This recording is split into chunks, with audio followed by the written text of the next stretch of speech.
Starting in 5 seconds.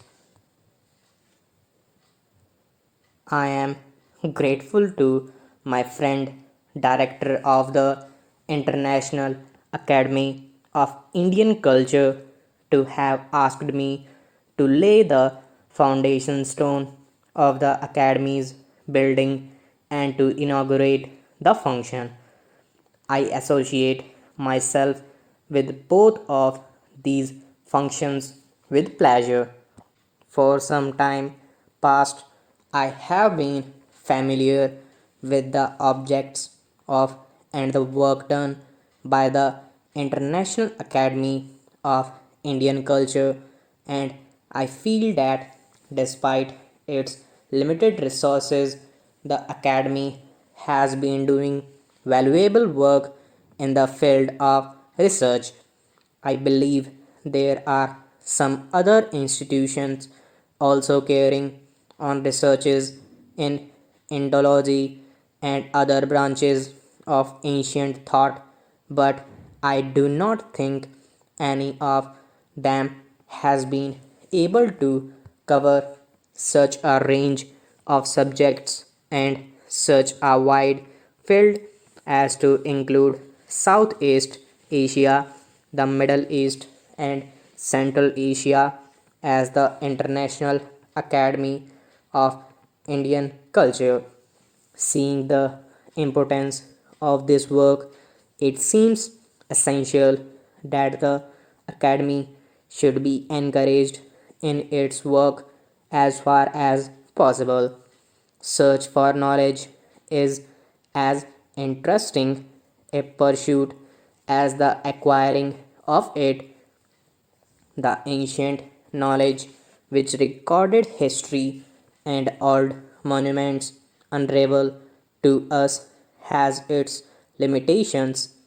These sources of history do not carry us very far, and in some cases, they do not tell us enough of the currents and cross currents of popular thought. Luckily, we have another source of having a peep into the dim and forgotten past. That source consists of ancient work and manuscripts found in a variety of languages and scripts. An examination of this data and its proper integration can also add to our knowledge of that period. Not much by way of research has till now been done so far as the country of the East are concerned, although scholars are of the view that exchange of thought and mutual give and take on the intellectual level has not been less in Asia than in other parts of the world.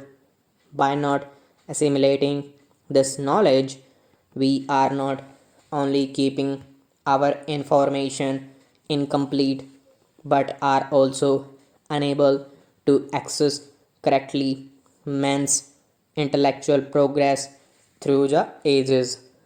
That is why proper integration of the bits of knowledge scattered in various lands is not only essential for the lifting of the curtain over patches of ignorance but also for having an integrated history of intellectual evolution of man.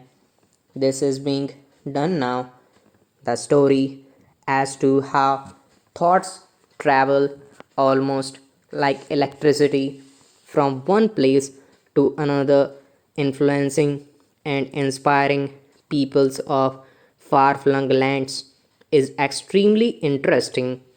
Short stories of ancient India and our social and religious thoughts spread in far off territories, crossing many seas and scaling many a high mountain peak.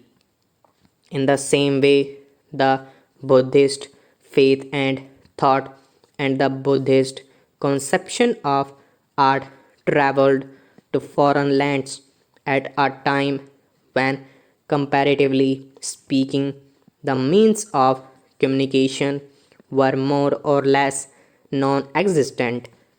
Persistent efforts of devout thinkers and scholars gave wing to those thoughts and, like saplings, planted them in other countries where they blossomed and bore fruit. In all these countries, Buddhist thought and traditions were assimilated in and influenced by local thought. It has been the effort of the International Academy of Indian Culture to present all those currents of thought in a readily assimilable and integrated form. It is gratifying to note that in its efforts, the Academy has met with considerable success, as a result of which it is going to launch its publication program, making a beginning with this.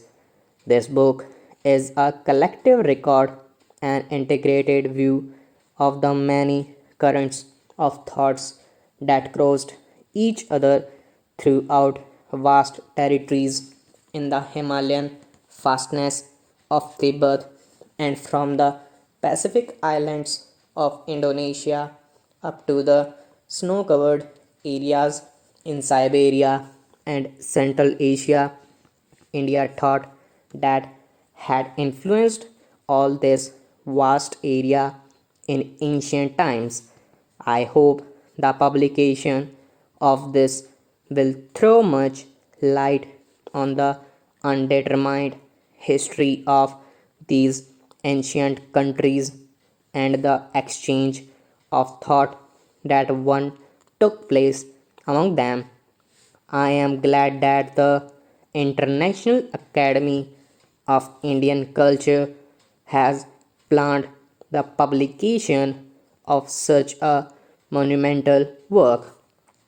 All this information about the ancient history of Eastern country and their mutual relationship is coming to us at a time when there is an upsurge of awakening discernible in them. This knowledge is therefore of particular importance to us, not only the countries of Asia, but all the nations of the world are getting closer to one another, and all of them feel that the government would can be saved from destructive wars by strengthening mutual ties of goodwill and friendship. Our knowledge of the relations which substituted among the various countries in ancient times is bound to lend strength to the basis of international friendship. Let us hope that the publication of this and also the new awakening will inspire a sense of intellectual stop